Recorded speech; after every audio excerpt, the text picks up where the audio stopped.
The Pod News Weekly Review with Buzzsprout. Start podcasting, keep podcasting.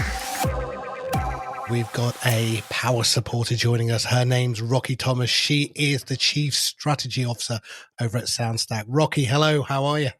I'm doing well. I'm very excited to be here. I'm a big fan of what you guys do. So thank you for having me. Oh, it's a pleasure. Thank you. Now, Rockie, I want to start off with a few basic questions. Okay, so who or what is SoundStack? Let's start there. Yeah, absolutely. So SoundStack is what we call a full stack audio and service provider. We really focus on everything from linear streaming to podcast creators. We provide hosting, analytics, ad tech, distribution. We even have our own content management solution for podcasters. We love all audio. So we do everything from end to end spectrum. So how long have you been with SoundStack? So started out with SoundStack in 2018. Prior to that, I was one of the first employees at AdsWiz. And then I've been in this industry since streaming since 1998. And I always like to joke, I was 10 when I started doing this. And my first, I guess my experience with streaming was streaming some local radio stations on Mark Cuban's company back in the day. Broadcast.com made me learn how to hate the real media server codec. And then through my entire career, I started doing ad insertion client side in 2000 with a company out of Silicon Valley, and really have been in the tech side of the audio business. Did a stint in TV for 4 years during the recession, realized I'm not quite pretty enough or speak slow enough for that industry. So I came back over to audio. So it's been a great career. What I love about digital audio is I have a music degree, and it just really speaks to me. So it's great when one of your passions is also a career for you. And I love how much it changes. I know it drives a lot of people crazy, but it is constantly iterating, which makes it really exciting. Now, you mentioned AdWiz, but you also worked with the IAB in the early days as well. What were you doing there? So that's kind of a funny story. So I started out with the audio committees and really I'm a big fan of creating standards in the industry, because I think when we all speak the same language and nomenclature, it just makes it a lot easier for people to buy, people to understand what's going on and how we could really develop this industry. And so it was funny because Sarah Van Mosel and I decided to approach the IAB to start podcasting committees and kind of branch off a little bit from the audio side. And so she took the business side and she's like, "You're geeky, go take the tech labs." And I'm like, this will be great. After 2 years of a lot of great discussion between a lot of the people who are still in there, we finally came to a consensus of our first standard. And wow, it was tough, because it wasn't that anybody was really doing anything wrong. Is that we all were just measuring like uniques and everything just slightly different, which made it really hard. And everyone had a really good reason of why they were doing it this way. So we launched out our first standard. And honestly, I thought for sure it was going to be like a short-term deal, because we started seeing dynamic ad insertion kind of really start coming to the forefront.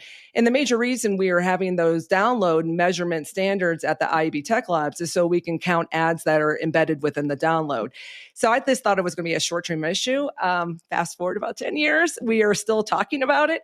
And I think that, there's a lot of challenges within audio. One is that it's pretty independent still, even on the streaming side. We have a lot of different ways to approach problems, from a coding to, open and like closed gardens. And then also, I think the other challenge is, everything from content taxonomy, like what are we all going to just use Apple forever? How are we going to be able to define this? I mean, there are so many inherent kind of challenges that the IAB are trying to overcome. Then you add layers of programmatic, and that makes it even a little bit more challenging. What is interesting, though, is that we're seeing that we have we're very similar to CTV, which at first I kind of bristled against, because I'm like, I don't want to be like CTV. But the nice thing is that when you have similarities with a very large part of the industry, it does make it easier for buyers to understand the nomenclature that we're talking about. So their challenges are sometimes ours, which is not bad. Now, that's one thing that you and James, when you were in Venice, were talking about, was the problem with the way that podcasting and buying of media is probably talking Swahili. The two parts are not talking, right? So what do we need to do in podcasting to make media buying easier? Because Tom Webster recently said that, or it was the media leader that said that podcasts have a $74 billion opportunity in advertising, but we're only getting about 0.2% of all ad spend. Although we are seeing the growth rapidly of more and more people coming into the podcasting space as listeners. So we've got more listeners, we've got more engagement, and yet we are still getting a micro amount of the advertising spend. What can we do to change, Rockie? You're right. It's so shocking. I like to say podcasting is the most popular and one of the most consumed, underbought modern medias I've ever run across. And it's really frustrating. And I said that in Venice. I'm like, it's too hard to buy. And some people took a little bit of bristle to that. I'm like, well, let me rephrase it. It's too hard to buy at scale for large brands. And I think one of the challenges is what we're just talking about is consistent measurement across the side. So today we're getting bought basically because, we're getting the extra 10% buys that are happening at the buy level. And we're not actually part of what we call sales planning right now. And that's just not podcasting. That's actually digital audio as well, if you look at it from a streaming standpoint. And we're never going to get more than our 5 or 10% afterthought until we are actually part of the media plan's initial planning time. Like when they're looking at their year-long strategy, we're talking millions upon millions of dollars. And right now is getting in, what we're focused on, and we are working with partnerships, which will probably be coming out in the next couple of months, of how to get a measurement into those platforms. So then those buyers can actually identify, all right, how many like old school stuff, like gross rating points, which some of them still used, how, if I have 10 GRPs in New York, how can I bring podcasts in there to basically target those listeners within New York? And how can we basically keep on expanding it? Because at the end of the day, I don't blame the demand or the advertising side. It's really hard to be swivel chairing, I call, between a whole bunch of different platforms to buy a very large media spend. And so I think really, I sound like a broken record, but it comes back to measurement. I mean, I would say that our biggest challenge and our biggest opportunity in this industry right now is measurement. And I would say on the publisher side is also making sure we're consistently passing the correct signals to those buyers. And that can mean everything from the type of content it is. I would say brand safety is not so much of an issue. And I say that just because most of the podcasts out there are pretty brand safe. And if a podcast user is going to go listen to that certain type of podcast, it's a user initiated action. So I kind of look at it as if an advertiser wants to target that, that's what they're going to get. And also dynamic ad insertion plays into that as well. So really my goal this year is to figure out how we can get measurement of podcasts into the planning tools that buyers are using today. Okay. So we have to change on our side, but they have to understand the platforms as well and get the tools for it. Now, Bumper, which I love, is a lovely agency, came out of Pacific Content. They talk about a download not being a listen and a listen being how long, right? So James and I talk about very consistently listen time % completed as two metrics that need to be done in podcasting. Is that what the buyers want? Because that's what Spotify and YouTube can give them, first-party data, which says, yes, Rockie listened to this episode for 18 minutes, which is 42% of that podcast, right? And Rockie's based here, here, and here, female, gender, demographic, right? And that's what the buyers want. So what has to change? Because at the moment, nothing seems to change. Well, I kind of look at the buy industry for podcasts in two different buckets. So the buyers who are going to be buying at scale are typically be transacting programmatically. And that's not just, open bidding. That's what we call programmatic guarantee, which is essentially just like executing an insertion order. You still do a handshake, you still negotiate the rates. It's just you're not the one who's trafficking in it. The demand side or the advertiser is actually trafficking that. And that's going to be fueled by dynamic ad insertion. And when you get that, you're going to get the impression counting, you're going to see the completion, you're going to have quartiles, all the loveliness that they absolutely want. I am still a huge fan of what we call baked in or personal endorsements or live reads or fake reads or that whole category of direct advertising. Or I'd even say within the representation firms that are out there that represent those podcasters.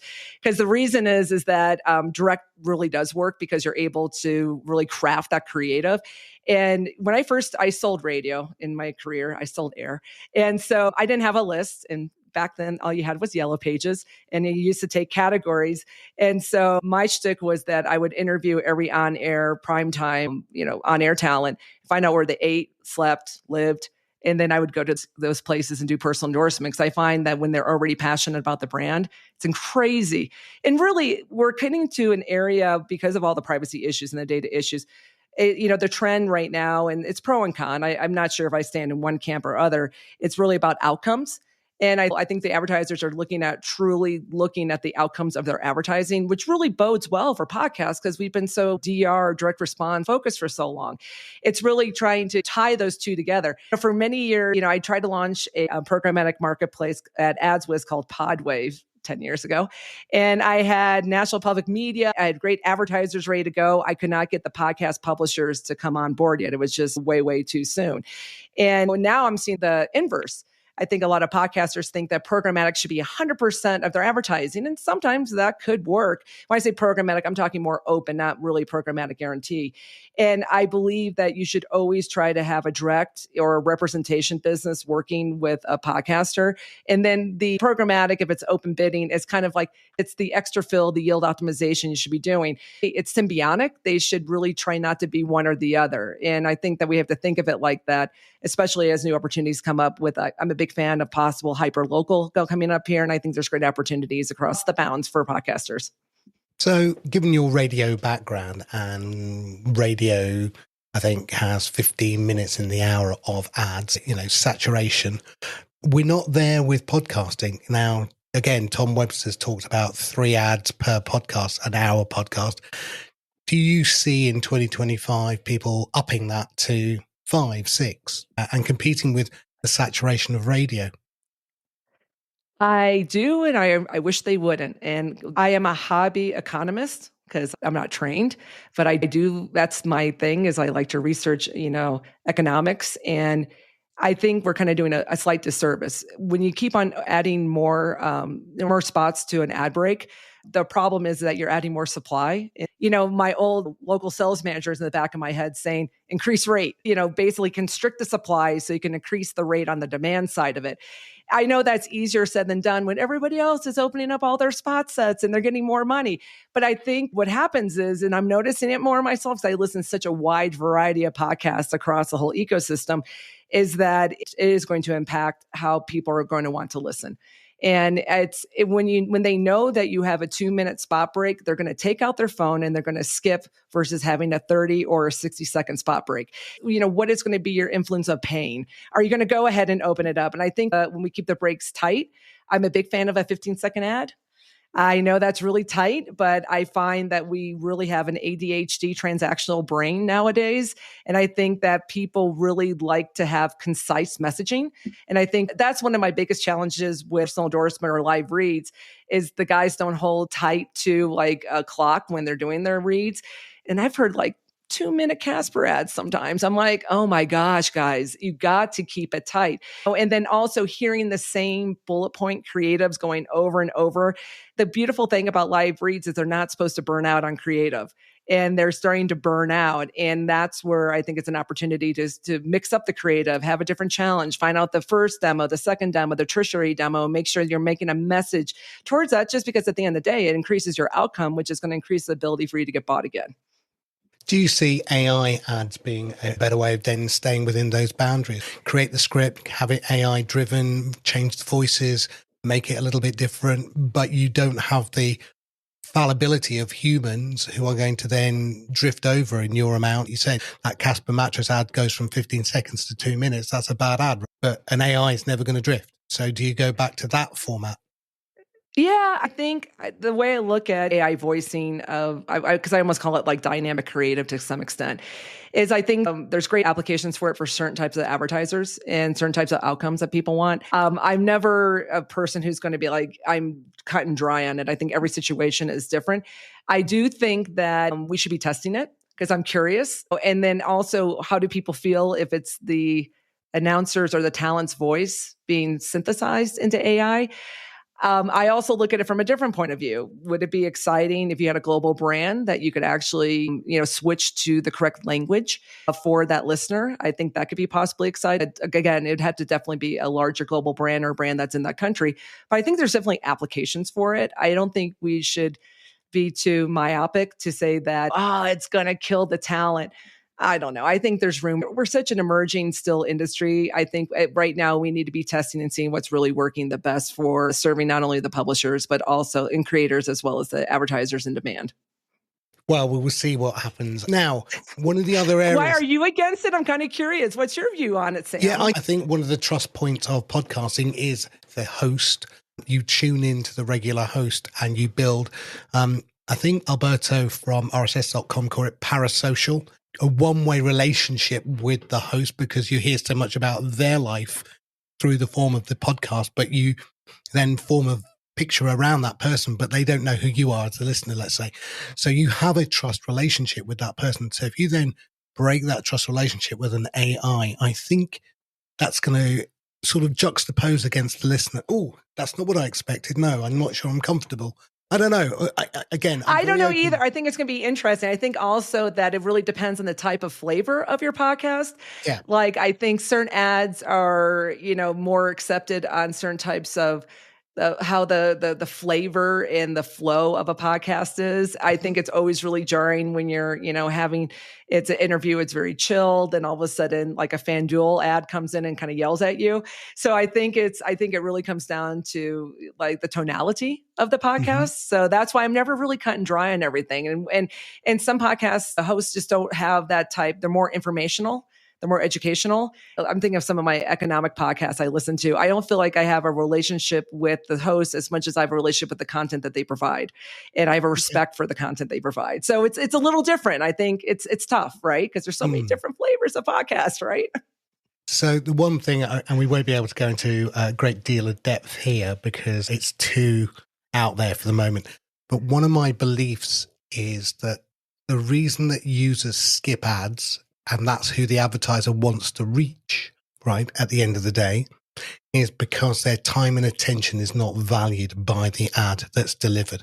It's either contextually out of sort or the ad is just not in line with what the content is that they're listening to. And actually, most of the time you're going, actually, I don't want to listen to an ad at all. And the podcaster doesn't care because they've been paid. But the only person who is not getting the value is the advertiser, which is why I go back to how long did the person listen to the ad and how much did they complete the ad? So I built a model, I'm not going to go into today, for true fans that actually measures how long someone listens to an ad and their engagement level. And that's, I think, going to be a much more powerful way. But as I said... So on the dynamic side, we've been counting quartiles for 10 years, much like the video side. So we're able to see when somebody... bails out 25, 50 or 75% within a 30, 15 or 60 second ad. I would say that I think it's exciting. I think the challenge comes in is that, in our openness that I look, because we're very open web. We believe in free media and open standards, and we always have been at SoundStack because we are independent. We're bootstrapped. We're not owned by a media company. We get to build whatever we want to, which is challenging and fun at the same time. But I really think that it's always tough when you don't have control of the client. I'll be honest with you. That's why we started dynamic ad insertion in the beginning, because back in the day, we had to fire a banner ad to count the audio ad impression, and which is really killing my soul because it was like the advertiser was getting a 2-for-1 impression at that time. And so that's really where we started doing server-side ad insertion on that side so we can accurately count, because we didn't have control of Apple. We didn't have control of the client. It goes back to streaming audio with Icecast, Shoutcast, Shoutcast YP back in the day, TuneIn. You can go through all the aggregation apps. You just don't have control over them. But I don't know. We've been playing around with those chapter tags, so we'll see. Okay, let's hit a couple of questions. So given you talked about open, given you talked about, what you're doing with chapters, Where are you with podcasting 2.0? There was a podcast out today from Mark Asquith, which was podcasting 2.0 has failed. And he openly admits that was clickbait, but it was also a very interesting, okay, let's throw the conversation back open. Has it succeeded? Has it failed? Has SoundStack adopted it? And if they have, great. And if they haven't, why not? I mean, where do you sit as strategy director on this? I love a lot of the elements within Podcast 2.0. I think the challenge with Podcast 2.0 is there are so many options that you can do in there. And the way that we approach it as SoundStack, we definitely adopt some of the elements and tags. It really comes down to what our publishers are asking us to implement. Sam, I think you literally have implemented almost all of them, which is incredibly impressive. I have to say it's incredibly impressive. I would say obviously the transcripts, the person, the location ones, because that makes a lot of sense. A lot of our publishers also tend to be broadcasters or they tend to be podcast networks. And then also, I wouldn't say it's a secret, but actually it kind of is. We actually provide a lot of the delivery for some people who'd be considered competitive to SoundStack that I can't talk about because that's how we have grown as a company. We actually provide delivery and hosting for other companies. But the one I'm excited about is, the live item tag. I mean, that's because I see that as really like the cool thing about merging possibilities between the linear as well as the on-demand and doing live events. And I mean, this is where it gets really cool for like local sports and this is like a kind of a geek audio girl's dream come true. And so to answer your question, do I think that Podcast 2.0 has failed? No, I would say that it has failed in its focus. And when I say that is that I think we'd be better served if we find a couple of the tags that are really going to help. Either one's going to drive monetization, maybe for more transparency within what I call programmatic signals. One's going to help, maybe merge like the lit tag between linear and on demand. Maybe one that helps out with metrics. I think really kind of focusing, taking elements of it, the value for value one. And I know that recently changed and I'm still trying to follow you guys on how, because we don't do too much of that type.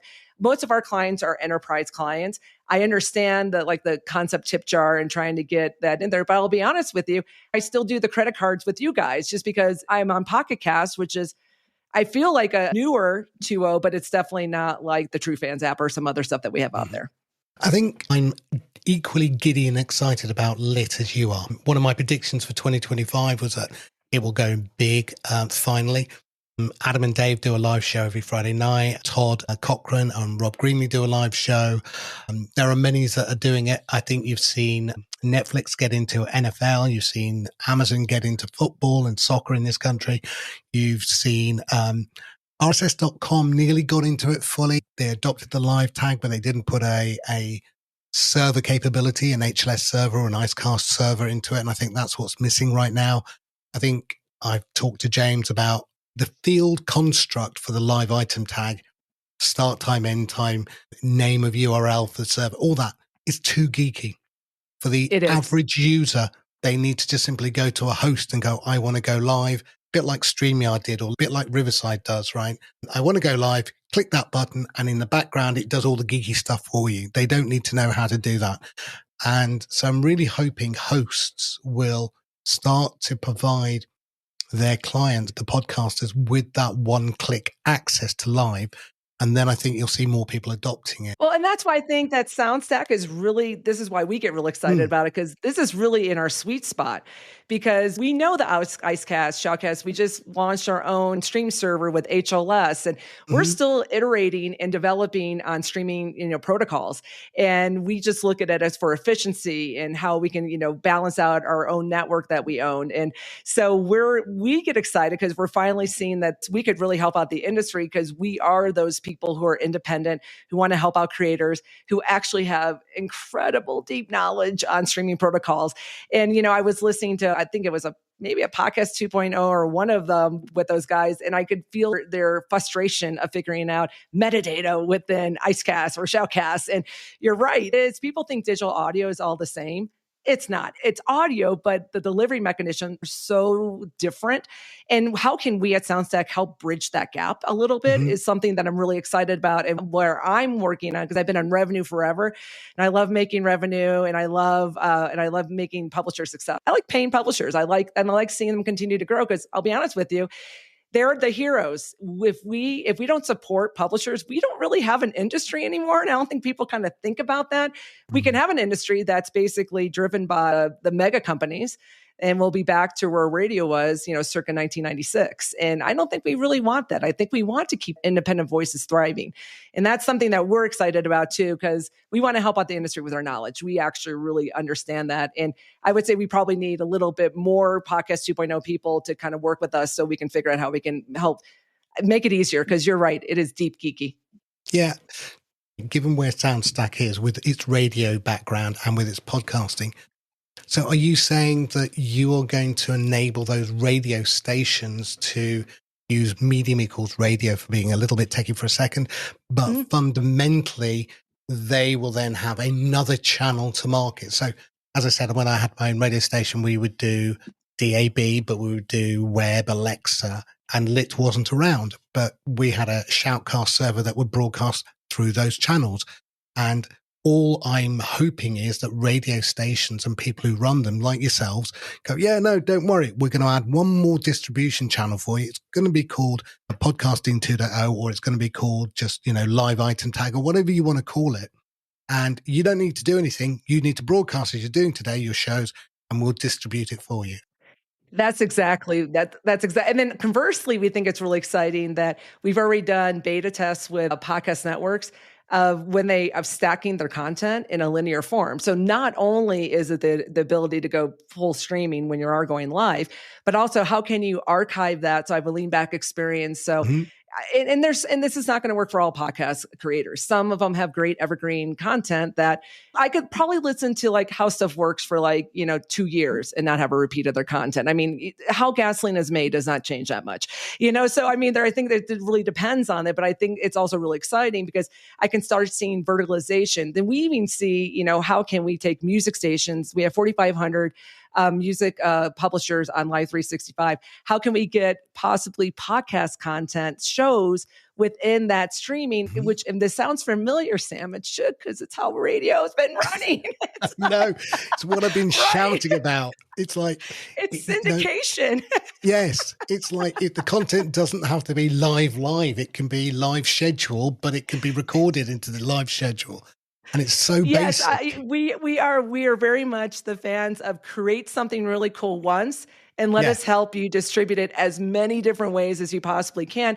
I mean, I would say that it's not that far to think that, Barn Talk, like a podcast group should be in a country station on a syndicated time period at, 8:00 on a Friday night on the East Coast. I mean, it's just like the old radio tricks that we used to have for syndicated content. Why would we not do that? It's kind of cool. I would say that listener would probably enjoy a 15-minute segment on this. So that's why we get really excited about this, because we just see it as a way of cross-pollinating content. It's not going to be for everybody. And we understand that. We're really trying to innovate and iterate on cool things. And we're like, wow, that'd be really cool. And people are like, is that what radio used to? Yeah, it is. But I think they forgot about this. So we're going to bring it back up. Yeah. And I think Adam and Dave are very right that hyperlocal as well is going to come back into fashion. I think that's going to be through live item tag. Yeah. I think there's a lot of opportunity. No, I think it's exciting. And then think about the kids we can get involved in this. And that's where I kind of geek out, because it's like the Gen Z and Alpha is the ones that are quite young. It is really about, putting they're almost like micro broadcasters now. I mean, that's essentially what TikTok and social is. So how can we really grasp those people to become the new journalists and the producers of the future? Because I mean, I'm not getting any younger. I don't know about you, Sam, but it's we got to get those folks and those young people really excited. And I think you're already starting to see excitement. That's what's so great about podcasting. It really does target younger folks. And so now we just got to get them creating and, possibly participating more in our industry, which will be really fun. Awesome. I could talk to you all day, Rockie. Now, look, we'll geek out after this show. Now, Rockie, if somebody wants to find out more about SoundStack, where would they go? SoundStack.com. We're obviously on LinkedIn and all the other, social places. Anyone can reach out to me at Rockie, Rockie, like the mountains, Rockie at SoundStack.com. And love collaboration, love talking about the industry. I believe there's really not any one answer. I think it's all about, making sure that we're all kind of figuring out the best path forward. And I'm excited about it. It's a great time to be in this industry right now. We have our challenges, but it's interesting because just on the final thought, it's funny because everybody, wanted to be, really popular and mainstream in podcasts. And now that it's happened, we're having a little bit of a challenge dealing with our new popularity, which is a really great problem to have if you look at it, So it's nice to know what your parents do when you say podcasting. So it's cool. I remember when I was an army officer, my mum was so proud. And then I said I was an entrepreneur one day. She was like, what the hell's an entrepreneur? And if she was still alive and I said I was a podcaster, she'd lose it. She'd have no idea what I did. Rockie, will we see you in London at the London Podcast Show? Will we see you in Chicago? Where are you going to be? So yes and yes. So I am doing a panel or a fireside chat with Larry Rosen from Edison Research. And then also I just booked my ticket yesterday for London. So I will be in London, which I'm quite excited about. SoundStack has been there the past couple of years. We're bringing about 7 or 8 people this year to that show as well. So that'll be exciting. Nice. We'll catch up then properly. Rockie Thomas, thank you so much. It's been wonderful interviewing you. I had to wait a while, but it was worth the wait. Same here. I really enjoy it. Thank you for your time and your support. Get updated every day. Subscribe to our newsletter at podnews.net. Tell your friends and grow the show. And support us. The Pod News Weekly Review will return next week. Keep listening.